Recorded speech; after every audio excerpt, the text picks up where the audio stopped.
Good evening and welcome to Tucker Carlson Tonight.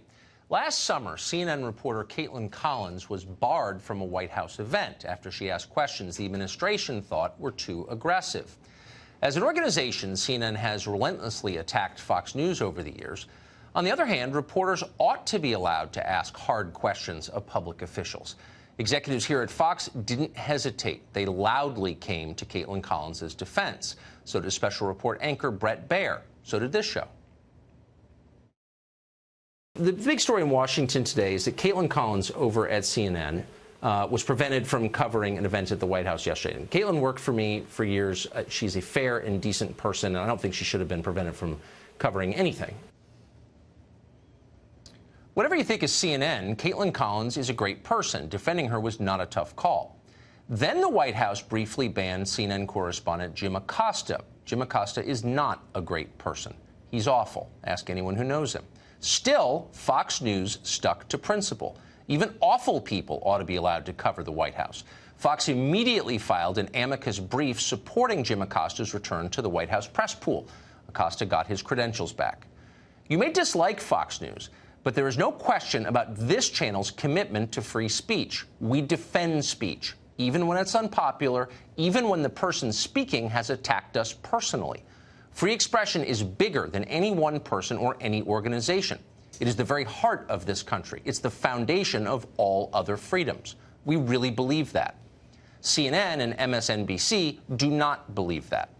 Yesterday, the DNC announced that Fox News has been banned from hosting any of the Democratic Party's 2020 primary debates.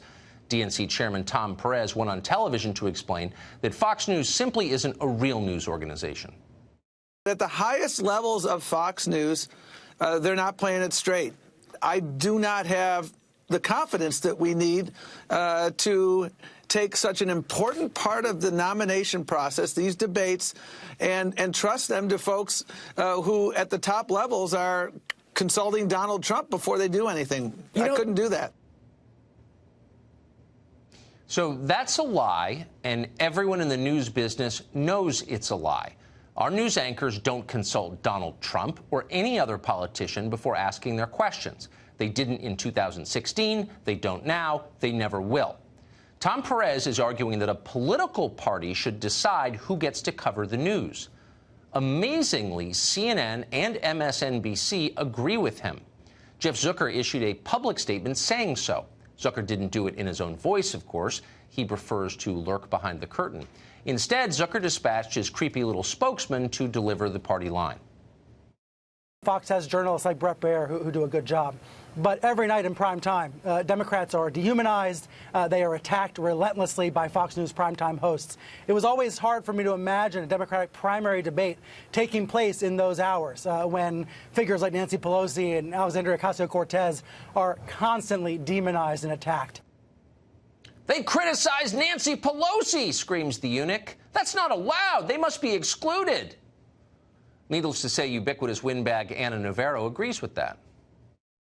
Fox News is tainted with partisanship. It's not irrational. It's not illogical for the DNC to wonder and suspect if they can get a fair shake from Fox News or if they will be set up.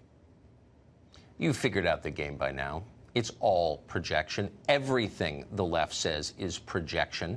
Whatever they accuse you of is exactly what they're doing every single time. They say they're deeply worried that Fox News might rig a primary debate. Fox has never done that, of course, and never would. Has anyone else done that? Well, let's see. In 2016, one of CNN's paid on-air contributors leaked a debate question to Hillary Clinton before the event. CNN tried to cover it up, then they got caught. There's nothing more corrupt than that. Somehow their media reporter kid forgot to mention that scandal. Fox is state TV, they'll tell you. It's monochromatic. There's a strict party line. Really? Ever watched Fox News? There is far greater diversity of opinion on this channel than on any other news channel. Those of us who've worked at the other networks can confirm that conclusively because it's true. But spend a day watching our programming and then theirs and see for yourself. Or ask Jeffrey Lord, who was fired from CNN for the crime of defending Donald Trump too effectively. They claim Fox management is partisan. Well, that's not true. Those of us who work here know that. but just check Google for confirmation.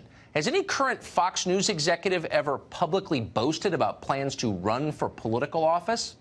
Nope. But Jeff Zucker has. Zucker is a partisan Democrat. He has said so many times. And that may be why Zucker is so anxious to increase the partisan division in this country. That's exactly what he's doing by endorsing the DNC ban on Fox. When CNN says this network should not be allowed to host a Democratic debate, what they're really saying is that disagreement shouldn't be allowed.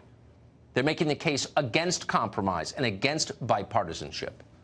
We reject CNN's worldview completely. Yes, this is a divided country. We have genuine disagreements. They're real. But we are all Americans. We have more in common than we don't. And that's why you will often see sincere leftists on this show. Sometimes we are tough on them. But just as often, we will nod in vigorous agreement. We don't have to agree on everything to find common ground with someone. This is America. Nuance is allowed. And you will see it here. You'll never see anything like that on CNN or MSNBC. On those channels, people are the sum total of their voter registrations. You're either with Trump or you're against Trump. It's a zero-sum world. It's ugly and boring and incredibly divisive. We will never be like that. The left embraces this view because it increases their power. They don't want debate. They consider compromise immoral. They say that. They demand total obedience. Around the world, the left is working to crush dissent, as CNN applauds from the sidelines. In France right now, to name one among countless examples of it, former presidential candidate Marine Le Pen is facing a criminal prosecution for tweeting out photos of atrocities committed by ISIS. Le Pen didn't endorse ISIS or its atrocities. No. Le Pen faces 3 years in prison simply for showing what fundamentalist Islamic groups actually do. In Australia, Milo Yiannopoulos was just banned from entering the country on, quote, grounds of character. Keep in mind that Yiannopoulos, whatever you think of him, has never advocated violence. He's never even been arrested. Meanwhile, radical Muslim clerics enter Australia all the time. Yiannopoulos is being punished purely for his political views. And no doubt that is absolutely fine with CNN. What you're watching across the West is a new form of social control. It's modeled on the vast system of surveillance and punishment that American tech companies have helped design for China's fascist regime. Step out of line and you will feel the pain. Big tech closes your social media accounts. Your bank drops you. PayPal won't allow you to earn money online. Amazon bans your books. You can't travel abroad. You're a non-person. CNN won't say a word about any of this. They haven't. They cheer. You're a bigot, they'll say, motivated by hatred. They seem to have no idea they're describing themselves.